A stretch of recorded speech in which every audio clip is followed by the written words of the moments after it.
2부입니다. 잠시 후 아무튼 경제 코너 김원장 경제 칼럼니스트와 경제 이슈 풀이해드리고요. 이어서 정치 토크 직진본능 직설하고로 이어가겠습니다. KBS 1라디오의 모든 프로그램 유튜브에서도 함께할 수 있습니다. 실시간 방송 보실 수 있고요. 정치, 경제, 사회, 문화 다양한 콘텐츠들 마련돼 있어요. KBS 1라디오 유튜브 채널 구독, 좋아요, 댓글 많이 부탁드립니다. 일요일 2부 출발하죠.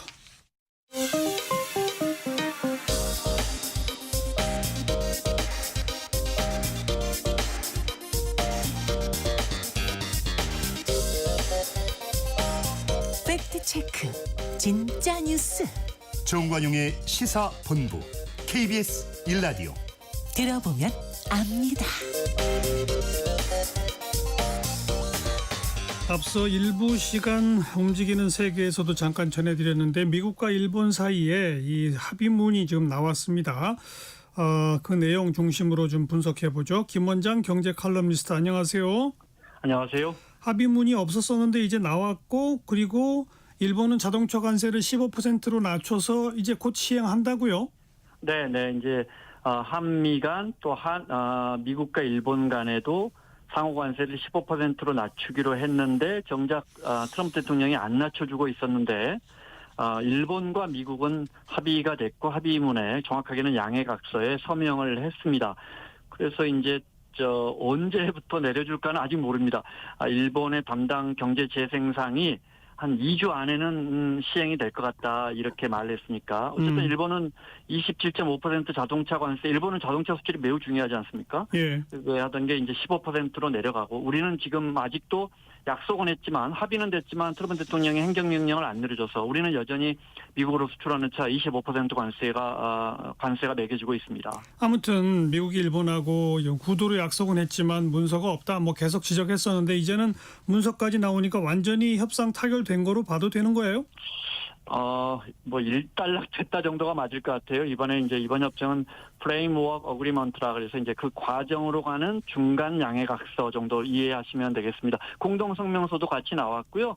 트럼프 대통령이 서명했다까지 나왔습니다. 근데 근데 이 며칠부터 한다는 말은 또 안 나옵니다. 뭐 곧 될 것 같습니다. 네, 자동차 품목 관세뿐만 아니고 그동안에 이제 상호 관세, 그러니까 일반 관세를 말하는 겁니다. 쭉 다 해서 15%, 품목별 관세 조금 틀린데 여기에 뭐 일본이 보잉 여객기 사기로 한 거, 에너지 구입하기로 한 거, 미국 무기 사기로 한 거 다 합의, 그 쌀 시장도 우리나라 개방 안 했지만 일본 쌀 시장 개방하기로 했는데 그런 것들도 다 이렇게 명시를 해서 서명을 한 것 같습니다. 물론 이제 이걸 또 미국이 잘 지키느냐, 트럼프 대통령이 얼마나 몇 달이나 몇 년이나 지켜주느냐는 이건 좀 다른 거고요. 트럼프 대통령 그동안에도 뭐 도장 찍어도 얼마든지 아니다 그러면 깨버리니까. 예.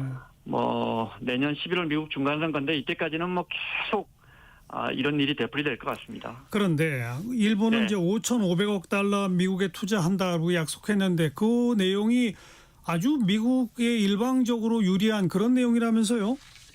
그러니까 이제 처음에 5,500억 달러 투자한다 그러고 EU가 6천억 달러 투자한다 그러고 여기에 이제 우리도 어쩔 수 없이 3,500억 달러 투자한다고 합의를 했는데 그때 일본의 경제재생상은 뭐 구속력 있는 합의라면 우리 서명하지 않는다라고 명확하게 인터뷰를 했죠. 네. 그런데 미국이 이제 도장 찍어라 하니까 도장 찍은 겁니다. 네. 그래서 이제 5,500억 달러를 투자를 해야 하는데 이게 이제 selected by the United States 그러니까 미국에 의해 선택된 업종만 투자해라 이렇게 명시가 됐고요. 예. 그러니까 돈은 일본이 내는데 어디에 할지는 미국 정부가 결정한다 이렇게. 네. 경제재생상은 뭐 처음에 합의한 거와 크게 달라진 건 없어요. 이렇게 인터뷰를 했는데 사실은 미국 측 입장을 대폭 수용할 수밖에 없었고 자세히 보면 그러니까 이 일본이나 한국이 투자한 돈을 결정하는 투자위원회를 만들기로 했고 여기에 일본 사람은 들어갈 수 없습니다. 미국 관료들로 이루어져 있고 미국의 러팅 상무장관이 일단 의장이 돼서 여기서 이런 데 투자합니다라고 결정을 해놓으면 트럼프 대통령이 그중에 일본 돈은 여기 결정합시다 이렇게 한다고 구체적으로 명시를 했습니다. 네. 그런데 이런 문장도 들어있습니다. 일본 측은 자금 제공을 하지 않는 판단을 할 수도 있지만 그때 사전에 미국과 협의한다. 이게 무슨 말이겠습니까? 자금 제공 안 하면 안 된다 이런 뜻입니다. 이런 부연 설명이 붙어 있습니다. 미국은 일본이 각서를 성실하게 이행하고 투자액에 대해 자금 제공을 게을리하지 않고 있는 동안은 관세를 인상할 의도가 없다라고 명시되어 있습니다. 무슨 말이겠습니까? 이게 돈 빨리 안 주면, 제대로 안 주면 언제든지 관세는 다시 인상할 거야. 심지어 45일 안에 이 투자금을 지급하기 시작해야 한다라는 문구까지 들어갔습니다. 네. 미국이 딱 집어서 요구하는 곳에 일본은 돈을 대라. 45일 안에. 바로 이 내용이고. 네. 그다음에 그 이익 분배도 상당히 또 이상하다면서요. 그때도 2달 전에 협상할 때도 그런 말이 나왔잖아요. 그렇게 해서 돈은 EU나 일본이나 한국이 내고 번 돈은 미국이 90% 가져간다 해서 우리 김용범 정책실장이 아니 정상적인 국가라면 그게 이해할 수 있느냐 뭐 이런 이야기까지 공개적으로 했는데 뭐 이해하기 힘든 상황이 올 수도 있을 것 같습니다. 이번 각서에 나온 분배 관련 규정을 보면 일본이 낸 돈은 매년 균등하게 상환됩니다. 그러니까 되돌려 받는데 그때까지 이익이 나오면 5대5로 일본과 미국이 나눠 갔습니다. 그러니까 돈은 일본이 되고 리스크도 일본이 감수하고 미국은 가만히 앉아서 이익이 나면 50%를 가져갑니다. 그리고 대출금 상환이 끝나면 그러니까 일본이 낸 투자 원금이 회수되고 나면 그 프로젝트에서 나오는 이익은 계속 90%를 미국이 가져가도록 서명이 됐습니다. 어허. 네. 아니 뭐 그 이익이 날 때까지 5대5 분배는 뭐 100%를 양보해서 돈은 일본이 돼도 예를 들어서 미국이 뭐 무상으로 토지를 제공한다든지 등등이면 뭐 있을 수 있는 건데 원금 회수된 다음에 나오는 이득의 90%를 미국이 가져가는 무슨 근거가 있어요? 만약에 이런 예를 들어 중국이 아프리카 저개발 국가를 상대로 이런 교역 약속을 한다면 서방 세계가 얼마나 선진국이 얼마나 이게 시장 경제에 맞냐고 얼마나 비난을 했겠습니까? 말이 안 되죠. 현실이 그렇습니다. 네. 그런데 바로 이런 말이 안 되는데 일본이 서명했다 이거 아닙니까? 그렇습니다. 그러니까 이제 우리도 이제 아마 우리 실무팀이 협상을 이미 미국과 백악관과 하고 있을 거고, 네 자세히 보면 예를 들어 트럼프 대통령이 트루스 소셜에 자기 그 SNS죠. 자기 회사가 만든 나의 MI 디렉션이라고 되어 있습니다. 나의 지시대로 일본이 낸 5,500억 달러를 투자한다. MI 디렉션이라고 나의 명령대로 예. 이렇게 써져 있습니다. 그러니까 이게 참 뭐 우리 상식대로 이해하기가 쉽지를 않습니다. 그러니까 기본적으로 현물 돈 내라 이런 식이고 그걸 약속 문자로 만들려고 하고 일본은 안 하려고 버텼지만 결국 했다. 우리나 일본은 아니 그 돈을 어떻게 다 내냐. 우리는 투자인데 대출과 보증이야. 우리는 이제 3,500억 달러에 심지어 우리 정부는 이렇게 말했죠. 한도액이야. 캡이야 캡. 그러니까 3,500억 달러까지 투자할 수 있어. 예. 이런 건데 예. 이제 어떤 식으로 우리도 서명을 해야 할지 일본이 서명을 했으니까 네. 우리한테도 그래서 똑같은 내용으로 서명하라고 하겠죠.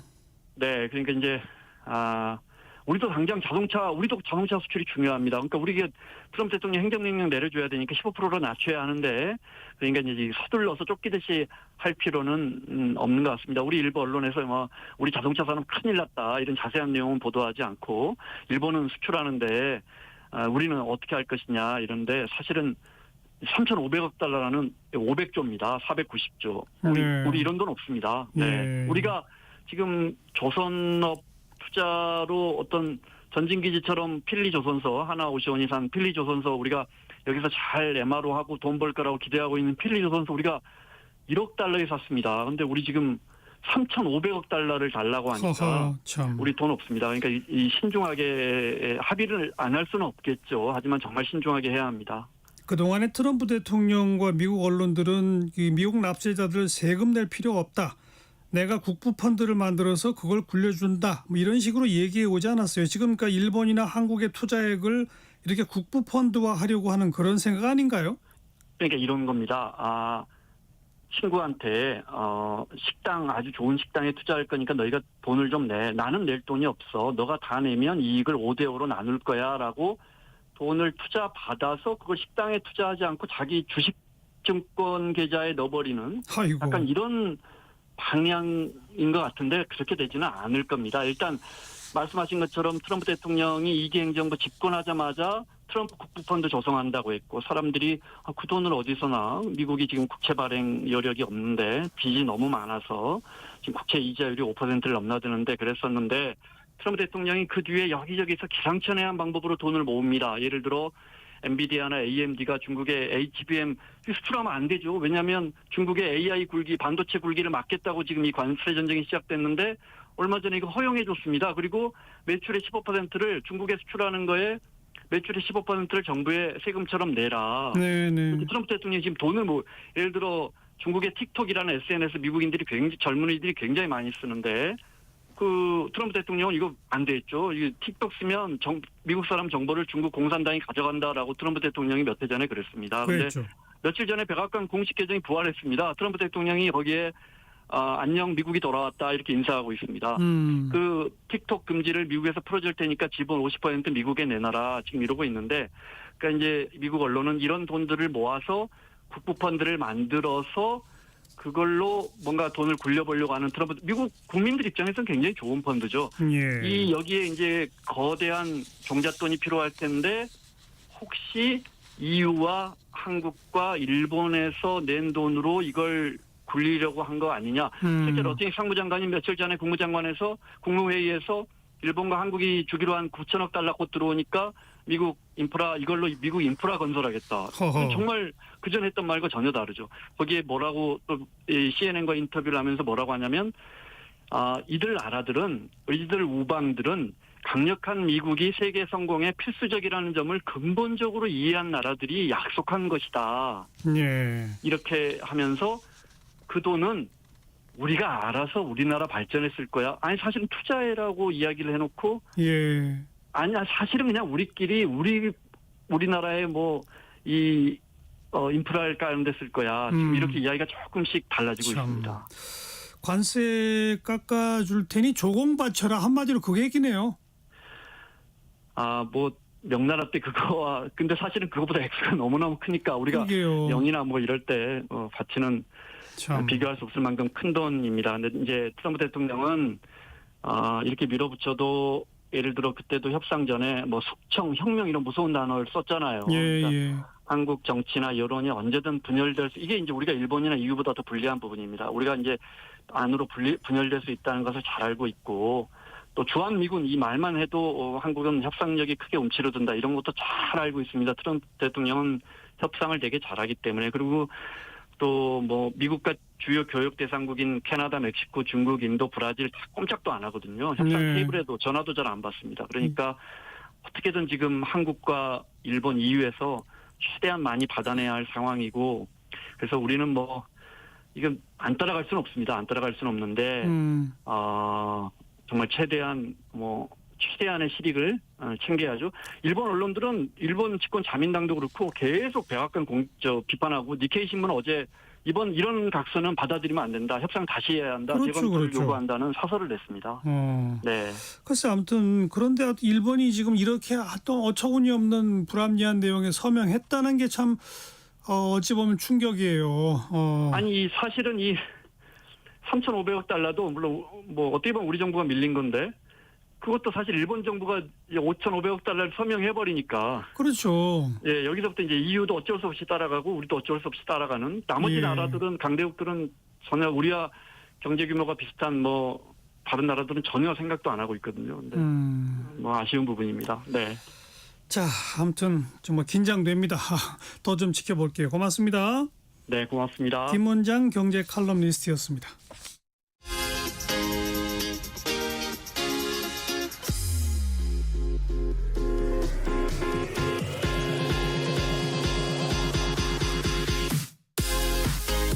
대한민국 시사의 중심 토요일 일요일 낮 12시 10분 KBS 1라디오 정관용의 시사본부.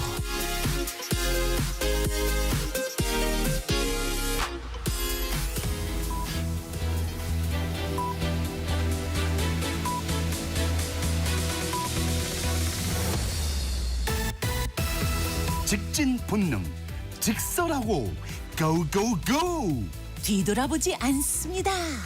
정관용의 시사본부. 말 돌리지 않습니다. 할 말은 합니다. 직진본능 직설하고 용인대학교 최창렬 교수, 대통령 리더십연구원의 최진 원장 두 분 오늘도 나오셨습니다. 어서 오십시오. 네, 안녕하십니까. 안녕하십니까. 금주의 뜬 인물, 진 인물부터 정리합시다. 먼저 뜬 인물 최창렬 교수 누굽니까? 이제 뜬 인물을 좀 좋은 인물을 찾아왔었는데 이젠 저도 그러지 않기로 했어요. 찾기 어려워서 좋든 나쁘든 어떤 이번에 저는 뜬 인물로 나경원 의원. 네, 국민의힘 뭐 추나대전 얘기 많이 나왔고 초선 주제 네, 뭐 뭐 그래 얘기했던 거 그것도 그렇고 조선은 가만히 있어라 아무것도 모르면서 앉아있어 이런 말들이 한 이번 주에 가장 주목도가 높았던 인물 같아요. 그 또 하나가 바로 며칠 전에 또 이제 그 국회 본청합 계단에서 그 이제 조은석 특검팀이 그 국민의힘 원내대표실 압수수색한 거에 대한 이제 규탄 이제 집회인데 거기서 한 말도 있어요 또 알고도 방조한 더불어민주당이 알고도 방조했다는 게 비상계엄을 알고도 방조한 더불어민주당이 내란의 공범 아니냐 이런 말도 했습니다. 그러니까 이런 말이 이제 말하자면 지난번에 그 김민석 전 국무총리죠. 그때는 아니, 현재 예. 그때는 국무총리 아니었고 의원이었는데 현재 국무총리가 계엄에 대해서 얘기를 여러 번 했잖아요. 네, 네. 그게 바로 이 계엄을 알고 있었다는 거 아니냐. 그렇다면 당신들이 내란 공범이다라는 취지로 얘기한 거거든요. 이런 말을 나경원 의원이 그래서 중진이 있는데 초선 의원 발언도 대단히 부적절한 발언이라고 생각이 되는데 이런 말을 잊고 해야 되는 것인지 전 정말 이번 주에 가장 그 주목에 높았던 인물로 해서 나경원 의원을 꼽았습니다. 네. 최준 원장은 뜬 인물. 저 외국인 얘기해도 되죠? 네, 그럼요. 예, 예. 이번에 저 중국 전승절 80년 때 시진핑 주석이 정말 크게 뜨고 있다라는 생각이 들었습니다. 그러니까 중국 황제가 아니라 이거 세계 황제가 되려고 하는 게 아니냐라는 느낌을 받았는데 우리 이런 말 있지 않습니까? 안미 경중. 안보는 미국, 경제는 중국 중세인데 이거 좀 바꿔야 되지 않나 이런 생각이 들었어요. 안중 경미로 안보는 정말 중국이고 경제는 미국에 우리가 더 포커스를 맞춰야 되는 상황이 아닌가 하는 생각이 들었습니다. 예. 그 시진핑의 연설 내용을 우리 어제도 좀 분석을 했었는데 거기 네. 보면 전쟁과 평화 뭐 이런 등등을 대비시켜 놓고 그렇죠. 중국이 평화를 상징하고 예. 전 세계 자유무역을 지키고 그걸 깨는 건 미국이다. 미국이다. 그게 개념이죠. 이제 그런 구도를 딱 짜고 나오더라고요. 네. 참. 원래 시진핑 그런 스타일이 아니지 않습니까? 그런데 요번에 아주 작심하고 강성 발언을 아주 쏟아내더라고요. 네. 뜬 인물을 김정은 위원장으로 하려다가 자제했는데 시진핑을 하시죠. 예, 저는 다 아니 예. 김정은 위원장이 전 세계적으로 최고 혜택 받은 사람이다라고 하는 건 뭐 세계 모두가 다 동의하니까. 그건 그렇고 금주의 진인물로 갑시다. 최창렬 교수. 저도 여러 번 했는데 이번에 또 안 할 수가 없는 김건희 씨예요. 이거 왜 제가 이 말씀을 이번에 드리냐면 특별히 메간 매직이 이제 몇 개가 딱 설정이 됐어요. 의혹이긴 합니다만 아직. 예. 서희건설 회장이 이제 자기 사위 국무총리 비서실장 그것도 메간 매직으로 비치고 또 이배용 국가교육위원장 사퇴했습니다만 전 위원장이죠. 금거북이 그것도 메간 매직으로 충분히 인식될 수 있는 그런 의혹이고 이번에 또 이우환 그림. 예. 이것 보면 아 이게 완전히 김건희 씨는 갖다 주면 받는구나. 거기에 자리가 항상 이제 매개가 돼 있고 그게 확실시 되는 것 같아요. 뭐 서모 씨의 시계는 좀 그렇다죠. 그것도 좀 그렇게 볼 수 있는 여지가 있어요. 왜냐하면 대통령실이 서모 씨에게 대통령실에서 자리를 제안했다는 말 한 적이 있어요. 네. 서아무개 씨가 그런 걸로 봐서는 이 완전히 정말 이 대통령 부인에 있으면서 이 그런 것들을 와서 완전히 그 권력을 자기 것인 줄 알고 그리고 이제 아직 이제 아선수였죠. 아직은 이 혐의가 왜냐하면 대통령하고 공무원 관계가 아직 안 밝혀졌긴 합니다만 그게 밝혀져야 뇌물죄가 되는데 형량도 높아지는 건데 아직은 이제 밝혀지지 않았습니다만 어쨌든 김건희 씨의 이런 것도 정말 기가 막히다. 그래서 네. 일단 진인물을 했습니다. 네. 최준 원장 진인물. 저는 뭐 진인물 트럼프 대통령에 대해 제가 거론하지 않을 수가 없습니다. 아니 이렇게 동맹국익을 말이야 무지막지하게 몰아치니까 시진핑이 뜨고 북중러 연맹이 막 뜨지 않습니까? 동맹이. 저는요 이번 최근 들어서 그러니까 한미 통상 협상 이후 그리고 최근에 어제 오늘 보면 이게 뭐 미국을 다시 위대하게가 아니라 미국을 다시 위험하게 만들고 있지 않나 트럼프 대통령이 이런 걱정 우려 심지어 상당히 좀 분노스러운 예, 생각을 갖지 않을 수가 없습니다. 예. 금값이 계속 뛰는 이유가 미국 경제 앞날이 불안해서라는 거 아니에요? 아, 이거 참 기가 막힌 일인데요. 지금 계속 트럼프가 겉으로는 뜨고 있는 것 같지만 실제로 좀 지고 있는 거 아닙니까? 이렇게 세계 국제 관계 속에서 저는 그렇게 봅니다. 사실은. 모르겠어요. 아무튼 어떻게 될지 하루 앞을 트럼프 모르겠어요. 연대가 막 넓어지고 확산되는 그런 느낌을 받으니까요. 조금 아까 우리 분석했습니다만 일본이 5,500억 달러 미국에 투자하기로 한 거 미국이 의장을 하고 미국 사람들로 구성된 투자위원회가 여기다 투자해라고 시키면 45일 내에 돈 내야 돼. 이런 내용이래요. 네. 됐어요. 근데 거기에 일본이 서명을 했다? 이건 도대체가 이해가 안 돼요. 말입니다. 일본이 지금 미국과 밀착돼 있는 거야 뭐 익히 알려진 사실이긴 한데 그게 아마 일본의 국익에 부합한다고 생각하는 것 같아요. 일본은 그렇게 해서라도. 그렇게 한 측면이 있고 또 한 측면에서는 일본이 이런 거 서명해도 또 언제 어떻게 바뀔지 될지 몰라. 예. 뭐 이게 아닌가 싶기도 어차피 하고. 이게 뭐 국회의 어떤 비준을 받는 것도 아니고 예. 조약도 아니니까 나중에 흡입이 될 수 있다. 양해각서 수준이거든요. 그런 거죠. 프레임워크 예. 어그리먼트예요. 글쎄 그러니까 이건 일단 서명해 놓고 뭐 미국 투자위원회가 어디라고 정하면 한번 또 그때 가서 상황 또 보고 해보고 뭐 이러는 거 아닌가 그런 것 싶어요. 같아요. 그러니까 옛날에 트럼프 대통령이 한국을 말이지 현금 인출기라고 그랬지 않습니까? 자꾸 쑤시고 두드리면 뭔가 막 나올 수 있다고 보는 거야. 안보비라든지 뭐 안보 부담금 여러 가지로 한국을 좀 봉으로 생각하지 않나라는 생각이 들어서 아주 요즘 정말 한국 국민으로서 좀 분노를 금할 수가 없습니다. 하여간에 미국의 대통령 한 명 이상한 사람 뽑아놓으니까 맞아요. 전 세계가 이게 세계가 정말. 너무 요란해요. 너무 요란해요. 참.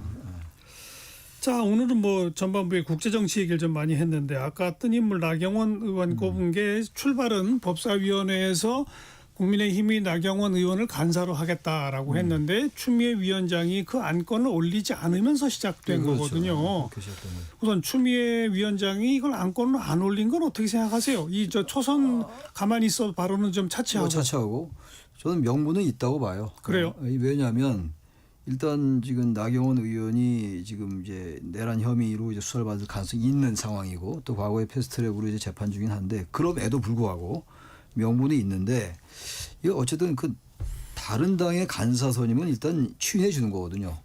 그래서 그런 점에서 볼 때 이거 추미애 의원과 이제 나경원 의원의 이 추나 대전은 이미 예상됐던 바인데 명분이 있지만 그렇게 말할 그 이유가 있다 하더라도 간사 선임까지 굳이 그렇게 상정을 안 하고 이런 건 조금 집권당답지 못하다는 생각이 들어요. 의도적으로 이런 잡음이 있을 걸 알면서 그런 것 의도적으로 같아요. 기싸움 한 거 아니에요? 그럴 가능성이 높죠. 그렇게 되면 이제 당연히 이쪽에 반발이 있을 것이고. 그러니까 알면서 일부러 그런 거 아니에요? 당연하죠. 그러니까 이거는 이제 익히 예상됐던 바예요. 그리고 특히 추미애 법사위원장이 지난 정권 때도 사실 뭐 윤석열 전 대통령을 만드는 거 아니냐 당시 대통령으로 뭐 그런 역설적 얘기도 많았잖아요. 법무장관한테 윤석열 검찰총장을 이제 이른바 압박하고 있다는 건데 아무튼 이 간사 선임 건 같은 경우는 그냥 간사로 해놓고 그다음에 의제와 현안과 이슈를 가지고 다퉜으면 좋았을 건데 아예 간사 선임 자체를 상정을 안 해버리니까 네. 국민의힘의 반발이 있을 수밖에 없고 또 상대가 나경원 의원 아닙니까? 그러니까요. 이게 보통 인물이 아니잖아요. 또 5선에다가 나경원 5선 추미애 6선이에요. 예. 지금 11선인데 여야의 정말 좌파 우파의 정말 내놓을 이 전사들이거든요. 이번에 아주 단단히 붙었다. 저도 뭐 큰 틀에서는 비슷한데요. 일단 제도적으로 관행적으로는 명분이 사실은 취약합니다. 간사로 추천을 하면은 이거는 뭐 당연히 받아들여야 되는 그렇죠. 지금까지 관행이니까 너무 당연한데 정치적으로는 명분이 있다 말하자면 간사를 거부할 왜 이후에 법사위라는 게 말이죠. 이게 회의 주제는 위원장이지만 실제로 실무적인 모든 협의는 간사들이 합니다. 여야가. 근데 간사의 또 나경원 의원님 아주 작심하고 반대로 오는 사람 아니면 그 구도가 너무나 뻔하거든요. 정치 구도가. 그래서 앞으로 이후에 법안 처리라든지 여러 가지 모든 게 법사위에서 나경원 의원이 노 안 돼 할 텐데 이걸 뻔히 알면서 관행에 따라서 무대로 받아들인다. 이거는 정치적으로는 아닌 것 같다. 추미애 반대 입장이 충분히 일리가 간다라는 말씀드리고 왜냐하면 상대방 의도가 너무 뻔한데 그걸 알고 받아줄 수 없는 거 아니겠습니까? 근데 안 받아줄 방법도 없잖아요. 그렇죠. 이게 그냥 간사 선임 계속 안 하고 그냥 그 안건을 안 올리면 법사위 계속 공전이에요.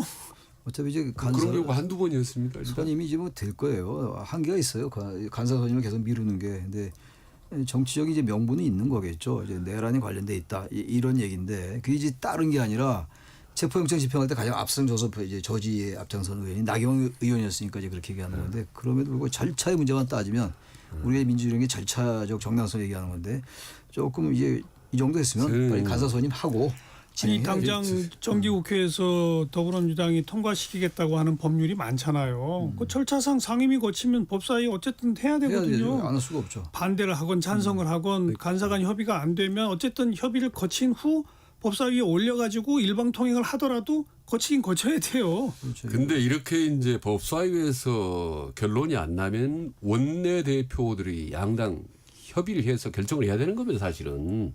근데 지금 원내대표 양당에 손 놓고 있는 거 아닙니까? 우리 법사위 티격태격 하는데 이거는 예 아무튼 국회 전체가 작동이 안 된다고 보는 거죠. 그리고 법사위 간사뿐만 아니라 뭐 상법은 뭐 특검 문제는 여러 가지가 있지 않습니까? 그래서 원래 양당 원내대표가 만나서 이건 되고 저건 안 되고 이렇게 기브앤테이크 딜을 하는 거 아닙니까? 그러니까 이 딜의 장치가 차단돼 있기 때문에 계속 멈춰 있는 건데 빨리 양당 원내대표가 채널이 가동이 돼야 되는 건데 요게 이제 물 것 같으니까 내일 뭐 영수회담 통하면 그 또 채널이 조금 뭐 좀 가동이 될지 모르겠습니다. 안 돼요. 앞으로 안 될 겁니다. 내일 영수회담에서도 아마 전혀 의견 접근 없을 거예요. 접근이 될 수가 없어요. 지금 여러 가지 지금 내란 특검 법 등 이제 특검법 개정안도 그렇고 또 특별재판부 설치도 지금 뭐 전혀 여야 대표 그러면은 이제 대통령이나 정부뿐만 아니라 야당도 힘들어지는 건데 점점 야당도 지금 막 빠지기 때문에 막다른 골목이기 때문에 막 들이받는 거 아니겠습니까? 그런 점에서 내일이 여야 간 대화 단절해서 그나마 어떤 대화 물꼬가 트이는 그런 계기를 만들 수 있었으면 좋겠다. 가되면 좋겠는데 기대는 해봅니다. 제가 생각할 때는 아마 그런 안될 거라고. 물고 트기 어려울 겁니다. 아마 워낙 지금 워낙 막혔어요. 아니 당장 걸려 있는 현안들이 너무 많아요. 특검법 개정안 막 언급하셨습니다만 검찰청 쪼개는 법안, 정부조직법 개편안 그렇죠. 하나하나가 야당으로서는 절대 동의할 수 없다인데 어려울 거예요. 아마. 대화가 어떻게 이루어질까요? 또 원내대표 간 뭐 주거니 받거니가 할 여지가 지금 있나요? 전혀 없어요. 제가 볼 땐 전혀란 말을 써도 이제 선생님. 근데 그 얘기는 어떻게 보면 그 윤석열 정부 초기로도 돌아가서 우리가 한번 생각해 볼 수 있어요. 윤석열도 전혀 없다고 그랬어요. 근데 이 상태가 계속 가지 않습니까?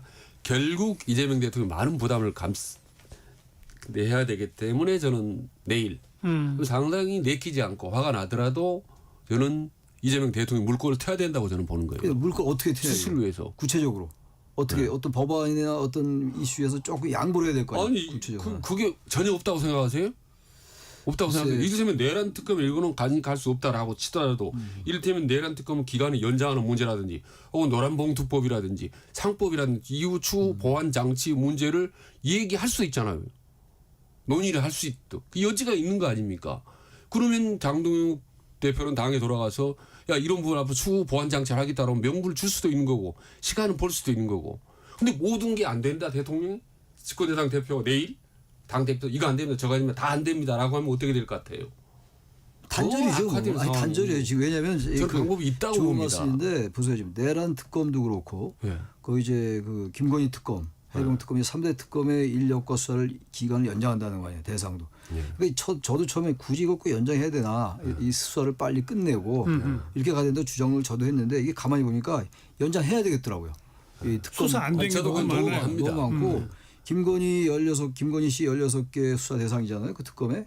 제가 아까 제가 연구 이거 없었던 것들이 이런 것들이다. 하다 보니까 나온 것들인데 안 할 수가 없어요. 안 할 수가 없기 때문에 이게 무슨 정치적인 속셈을 했는지 그건 모르겠으나 내년 지방선거까지 연결시켜서 민주당이 그건 좋아요. 그건 정치적 속내들이니까 그게 중요한 게 아니고 객관적으로 볼 때 이건 더 해야 돼요. 그때 이거 여권에서 도저히 이 특검법 개정에 대해서 야당이 반대하는데 어떻게 접점을 찾을 길이 없고 어떻게 특별재판부 같은 경우 예. 이 역시 저도 특별재판부 좀 반대하는 편이었어요. 굳이 이렇게까지 할 필요는 없다. 반민특위나 4.19 이후에만 있었던 것이고 그때도 4.19 이후에도 헌법 부칠 개정했던 거였거든요. 네. 그래서 이제 그게 가능했던 건데 근데 이거는 보니까 직위원 재판부가 하고 있는데 재판도 굉장히 너무 길게 하고 있어요. 느슨하게 하고 있고 윤석열 전 대통령이 출소 안 하고 있는 데다가 이거 잘못하다가 6개월 내에 이거 1심 안 나오면 석방될 수 있겠더라고요. 그렇다면 저는 내란 특별재판부 그러니까 다시 말해 내란 특별법 제정 이것도 여건이 양보할 수 없는 것 같아요. 그렇다면 예. 이게 이거 근데 접점이 방금 말씀하신 대로 그런데 여야가 강대강으로 오랫동안 지속될 수밖에 없다. 근데 그 결국은 그 모든 부담이 나중에 대통령이 힘들어질 수밖에 없다라는 부분을 인정을 하면 분명히 해답이 나올 거라고 보는 겁니다. 예를 들면 하나 들면 검찰 개혁만 해도 뭐 기소청, 뭐 수사청 분리한다고 그러지 않습니까? 여기에 대해서 절대 양보할 수 없다고 그러지 않습니까? 다 그렇게 했잖아요. 방법이 없다고. 근데 보니까 실행은 1년 유예하네? 약간 시간을 볼 수 있는가? 여야 협상 여지는. 이런 식으로 저는 분명히 물고 여지가 많다고 봐요. 네. 대통령은 아까 죽게 내일 봅시다. 이를테면 어쨌든 아니, 법사위 간사도 그러면 그거 지금 여기 싸울 일은 아닌 것 같고. 안 싸우는 건 전혀 아니고 굳이 그거 물고가 있다고 저는 보는 거예요. 방법이. 그러니까 최진원- 이대로 가면 대통령이 힘들어집니다. 최준 원장은 물론이지, 물론. 그런 걸 이제 방법이 있다고 보시는데 지금의 국민의힘의 행태로 봐서는 그런 걸 이게 뭔가 대화가 되네, 뭔가 내용적인 수정 가능성이 있네라고 받아들여줘야 되는 거 아닙니까? 예. 근데 국민의힘에서 그렇게 안 받아들인다고요. 그럼- 방금 공소청이나 중수청 시행은 내년 9월부터다라고 하는 것도 이미 법은 9월 25일에 통과시킨 다음에거든요. 이걸 국민의힘에 돌아가서 우리가 얻어냈습니다라고 말할까요? 장동혁 대표가? 그러니까 그게 문제가 당을 생각하지 않습니까? 그렇죠? 민주당은. 근데 대통령은 국민 전체를 생각해야 되기 때문에 물러설 수도 있고 줄 수도 있고 여러 가지 다양한 카드를 해야 돼요. 그런데 대통령 그럼 국민 전체를 생각하면서 당에 집권 여당에 이렇게 좀 해 주십시오라고 얘기를 했는데 당에서 안 됩니다라고 한다는 거는 상당히 대통령이 지도력에 문제가 있는 거죠. 아니, 지금 이제 그 검찰청 문제도 그렇고 지난번에 속도 조절론이 나왔던 거였잖아요. 예. 근데 그게 맞아요. 대통령이 조금 속도 조절론에 좀 힘을 실는 것 같고 예. 정성호 법무도 그랬고. 근데 그리고 난 다음에 분위기는 당 쪽의 주장대로 가고 있는 분위기거든요. 그러니까요. 네, 그런 상황에서 지금 대통령이 다시 당의 의견, 당의 좀 강경파보다 조금 제지할 수 있는 그런 얘기가 나오기 어려울 거예요. 아마. 아니 쉽지 근데 않고. 정청래 대표가 맨날 얘기하는 게 당정대 일체 일심 동체 뭐 이거 아닙니까? 뭐 정치적인 얘기고 이런 거 가능할 수 있어요. 노란봉투법이나 상법, 네. 검찰개혁이나 이런 거 말고 조금 성격이 다른 건데 예. 여기서 조금 완화할 수 있는 걸 낼 수 있을 거예요. 그러면 이제 최진 원장 얘기처럼 그게 하나의 접점에 물꼬의 하나의 계기가 될 수 있다 근데 하더라도 지금 방금 막 지금 본회의 쉽지 통과된 않아요. 걸 또 수정하는 수정이 거예요? 어렵다니까. 그래서 이미 그래서 이게 모두 아무리 봐도 이재명 대통령으로서 이게 부담스러운 건 맞아요. 네. 최진 원장 말씀이 정확히 맞는 말씀이고 저도 그런 얘기를 많이 했는데 이게 상황이 그렇게 안 돼 있는 것 같아요. 저도 제발 그렇게 여야가 물꼬 좀 트고 조금씩 양보하는 걸 보이면 얼마나 좋겠어요. 누구보다 그러니까 그 강조했던 건데 부분을 모르죠. 뭐 이재명 대통령하고 정청래 대표가 머리를 맞대면 분명히 회담이 나올 수 있다고 저는 확신합니다. 솔직히. 근데 오늘- 아직 머리를 맞대고 있지 않고 아니, 오늘 오후 4시에 국무총리실에서 일단 그 당정 협의회가 열리거든요. 이제 거기서 정부 조직 개편, 검찰청 등등에 대한 결론을 한번 내보겠다는 건데 뭐 이런 자리에서 우리 최준 원장의 그 생각이 좀 투영이 돼서 논의를 하긴 할 거예요. 그런데 이제 결과적으로 어떤 내용이 결론으로 내려지느냐. 그거는 사실 뭐 이재명 대통령 입장에서는 본인은 이미 대통령 됐고 연임할 수것도 아닌데 나는 지금 양쪽을 다 어우르고 싶은 생각이 있겠죠. 하지만 당은 선거에서 계속 이겨야 되고 또 지금까지 해놓은 공약도 있고 하니 계속 밀어붙이겠다는 거고 뭐 그 사이에 어떤 갈등이 분명히 있긴 있는 거예요. 저는 내일 이제 영수회담의 전체적 모양새, 그러니까 국민이 보는 이제 모습이 상당히 중요하다고 보는 건데, 자 만약 일단은 대통령이 여야 의원을 놓고 협치와 대화를 하도록 중재하는 모습은 대단히 바람직합니다. 여야가 티격태격하고 하더라도 내일 틀림없이 사안을 놓고, 근데 만약에 조금 달리 대통령을 제쳐놓고 뒤처럼 밀리고 여야 대표가 남타진을 보는 듯한 모습은 이건 정말 아주 대통령으로서는 바람직하지 않은 모습이 그런 되는 거죠. 모습이야 나올 리가 없겠죠. 그렇죠. 그건 아닌데 그건 아니 걱정할 필요 없는 거지. 지금까지 조금 전에 말씀하셨잖아요. 뭐냐면 당에 양보할 게 없고 방법이 없다고 그렇잖아요. 아니 그런 의미가 아니고 지금 여권 내에서 의견 조율이 좀 있었는데 예. 지금 일단 분위기가 가닥이 잡혀가고 있기 때문에 그걸 틀기가 좀 어려운 게 아니야. 이런 취지의 얘기지 대통령이 밀렸다라는 차원은 전혀 아니에요. 밀리고 안 밀리고 그런 아무튼 차원은 아닌 거죠. 봅시다. 내일 분위기가 어떤 식으로 만들어질지. 1시 35분 향해 갑니다. 잠깐 교통정보 전해드릴게요. 이현 씨. 네, 호남 지방은 지금도 곳곳에 강한 비가 쏟아지고 있습니다. 순천 안주고속도로 북남원 부근입니다. 순천 쪽에서 트레일러 관련 사고를 처리하고 있습니다. 1차로에서 소통이 가능한데요. 2차 사고 조심하셔야겠습니다.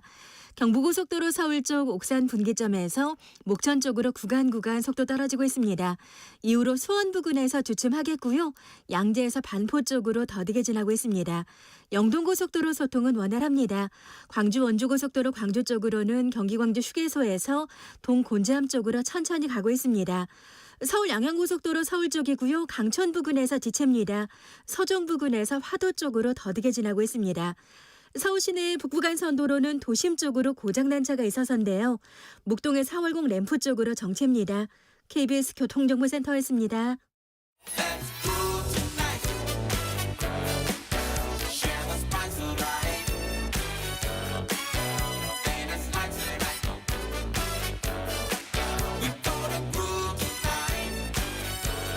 국민 MC 정관용. KBS 1라디오 정관용의 시사본부. 들어보면 달라요.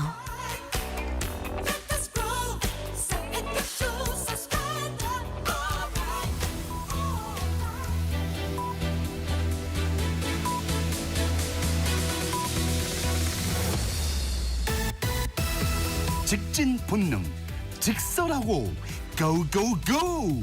뒤돌아보지 않습니다. 정관용의 시사본부. 매주 일요일 2부 직진본능 직설하고 용인대학교 최창열 교수, 대통령 리더십 연구원 최진우 원장과 함께합니다. 금주의 핫한 한마디 최창열 교수. 아까 뭐 들이맞습니다. 초선 가만히 있어. 전 그거를 빼놓을 수가 없어요. 이게 지금 왜냐하면 의원들, 나경원 의원의 이런 측면을 떠나서 그 의원들 머릿속에는 기본적으로 권위주의적인 생각이 있는 것 같아요. 예, 초선은 예. 가만히 있어.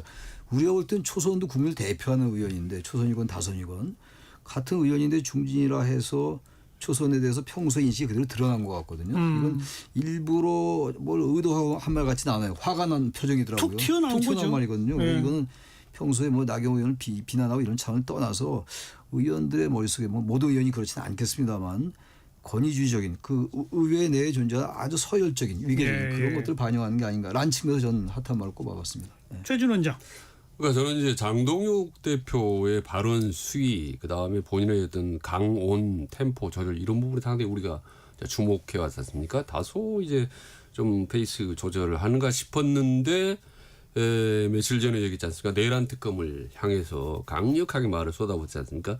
법의 탈을 쓴 정치 깡패가 저질 폭력이다. 진짜 당 대표 장동욱 대표가 당 대표에 대해서 좀 발언 좀 조절하는 다 했는데 이건 진짜 센 표현인 것 같아요. 그래서 정치 깡패다 이 표현이 여러 군데 등장을 하던데 여러 언론에서 지금 이게 정부 여당에 대한 장동욱 대표의 그 인식이 아닌가 싶습니다. 그래서요. 네. 예, 그래서 여전히 강성 우파들의 그 흐름 속에 가고 있구나. 네. 뭐 물론 특검이 국민의힘 당사를 압수수색하고 뭐 원내대표실 압수수색하러 오고 이러니까 거기에 대한 저항으로 이야기한 거긴 한데 아무튼 센 표현이에요. 세요. 음.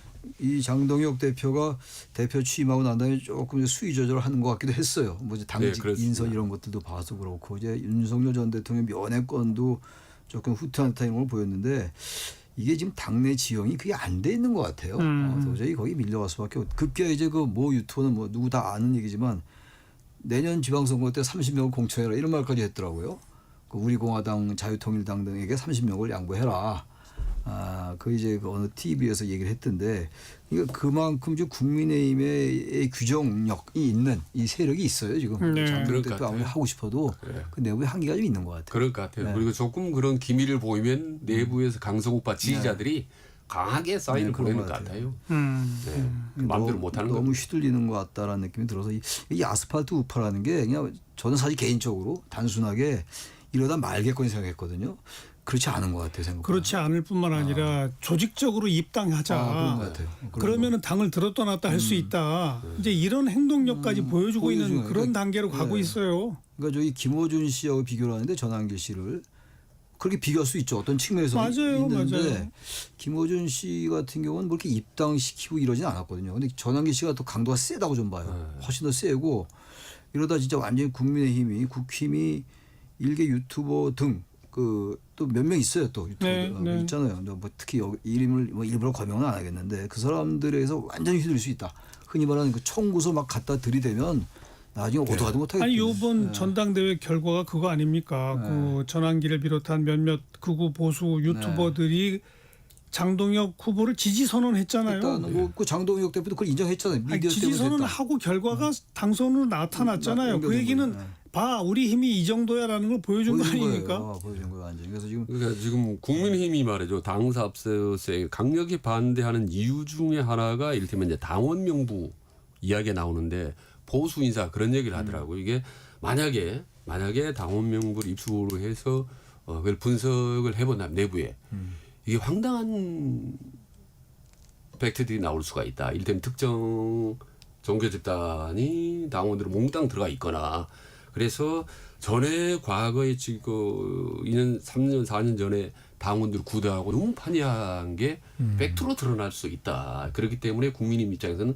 필사적으로 반대할 수밖에 없다. 뭐 이런 얘기를 보수 진영 내부에서 하더라고요. 이를테면 예를 들면 만약에 무슨 뭐 통일호에서 뭐 엄청난 숫자가 당원으로 특정 시기에 집단적으로 가입했다. 이런 게 노출되면은 치명적이지 않습니까?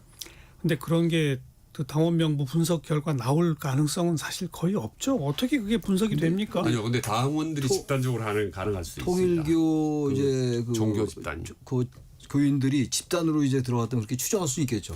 아니 그냥 추정이지. 그렇죠. 추정이죠. 더 이상 어떻게 할수 입당 가입 저 당에 정당 가입 원서 쓰면서 종교란이 있나요? 그런 거 없을 거요. 그거는 근데 그건 당연히 없겠죠. 파악할 수 있다. 파악은 할 수는 있겠죠. 그런데 그게 이제 근데 아주 이 정황상 이 지금 특정 종교 집단이 같은 시기에 왕창 입당했다면 이제 그런 이제 의혹 같은 걸 갖는 거고 게다가 또 하나가 이제 통일교에서 건지모사 통해가지고 뭐 이제 금품 이제 수술을 계속 했단 말이에요. 이런 것도 연결시킬 수 있겠습니다만 하여튼 예민한 문제입니다. 국민의힘 그리고 너무 이제 극우 집단이 휘둘리고 이런 게 지금 현재 장동 대표의 지금 그 하트 말 꼽아서 얘기가 나온 건데 그런 발언은 나타나는 게 아닌가 생각도 들어요. 네.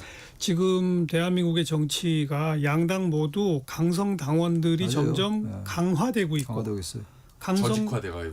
강성 당원이 조직화되고 강화돼서 그들의 의지대로 당의 의사결정이 이루어지는 형태로 양당 모두 가고 있다. 가고 있어요. 네.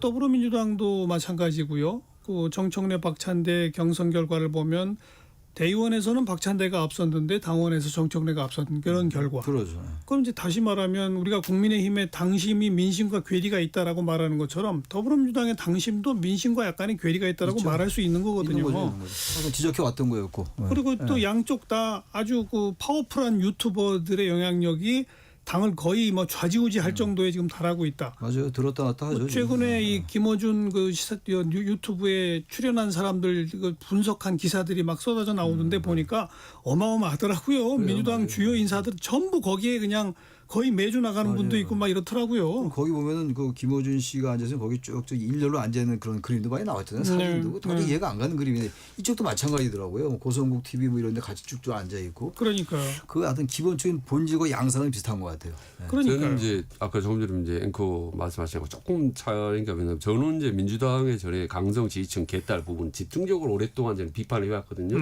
근데 세게 제가 비판하면서 국민적으로 많이 질타를 받으면서 개딸의 중도층 이후에 많이 그리 빨리 들어갔습니다. 그래서 개딸의 목소리나 강성파 목소리들이 많이 순화가 됐어요. 중도층이 많이 민주당 쪽으로 들어가면서.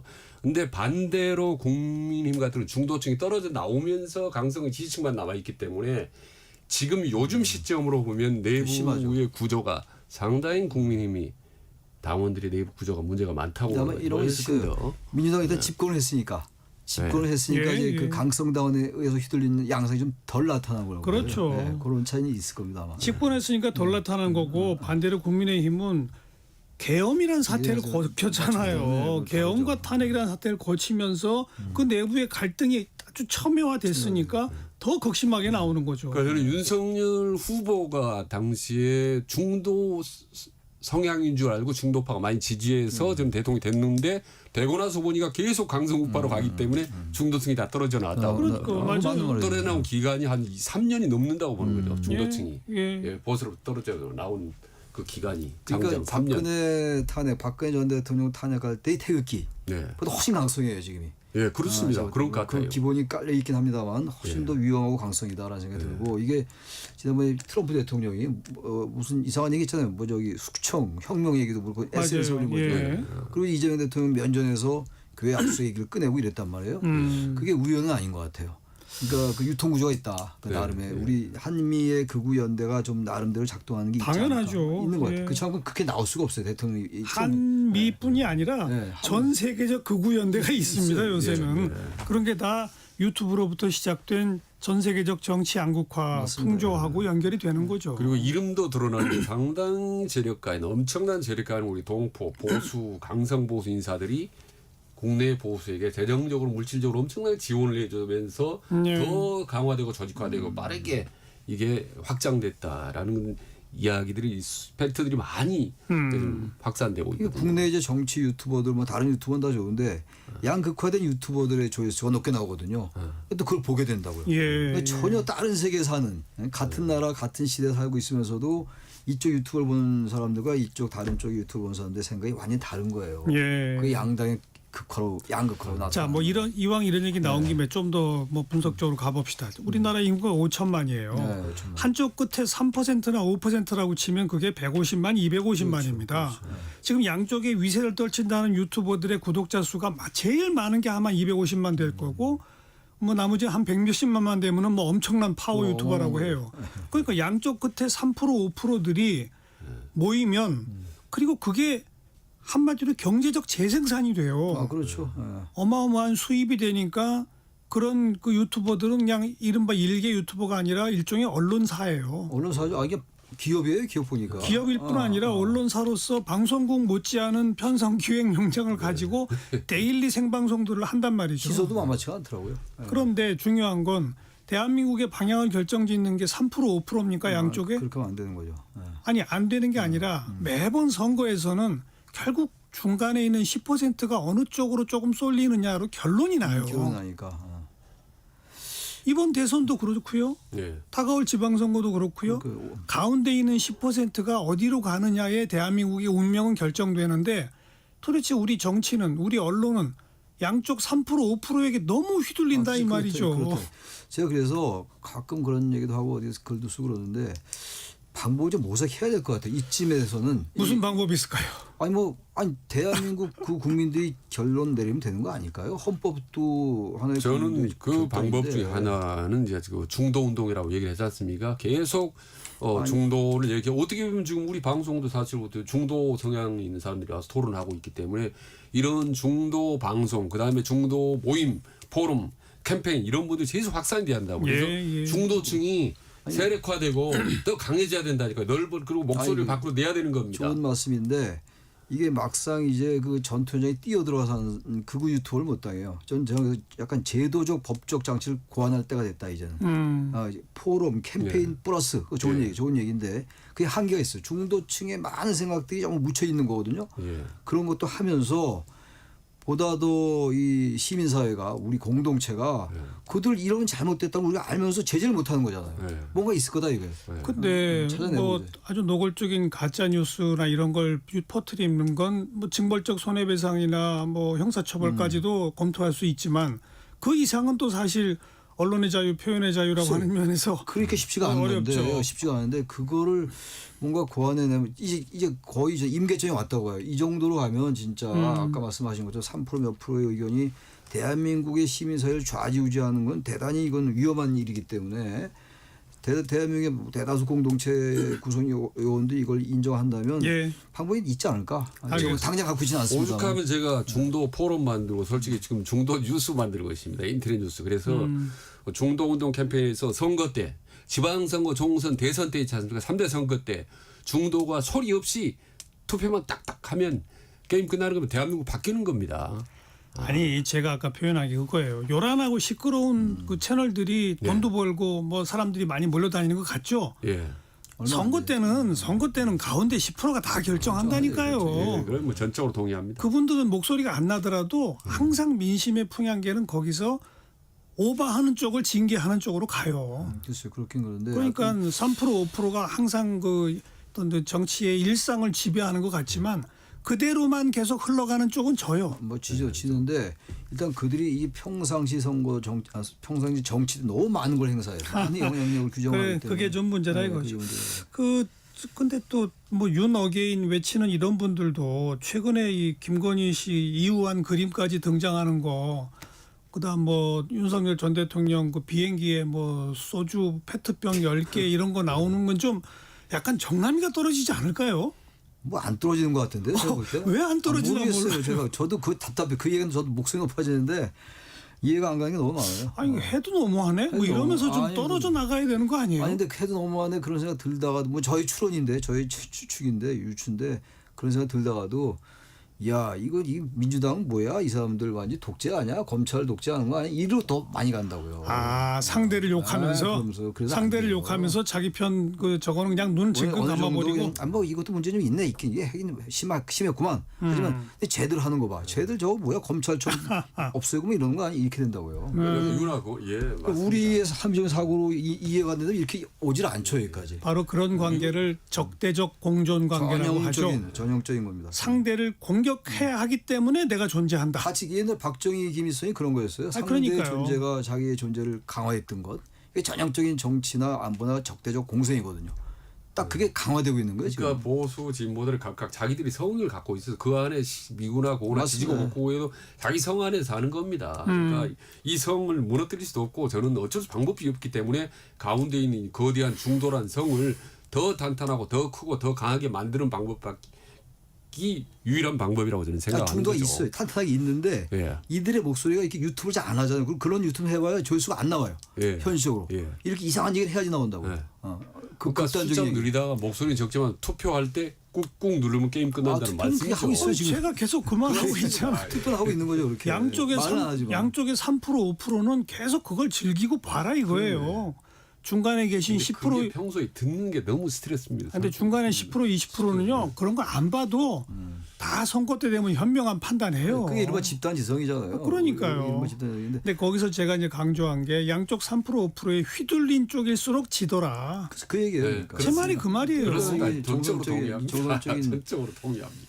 그렇죠. 그게 참 답답한 노릇인데 점점 그게 심해지는 것 같아서 참으로 걱정이긴 합니다. 그런데 정당 내부의 구조가 당원들의 투표로 인해서 의사결정이 되는 쪽으로 자꾸 흘러가고 당원들은 센 당원들만 3% 5% 중에서만 가입을 하고 이런 구조라면 어쩔 수 없죠.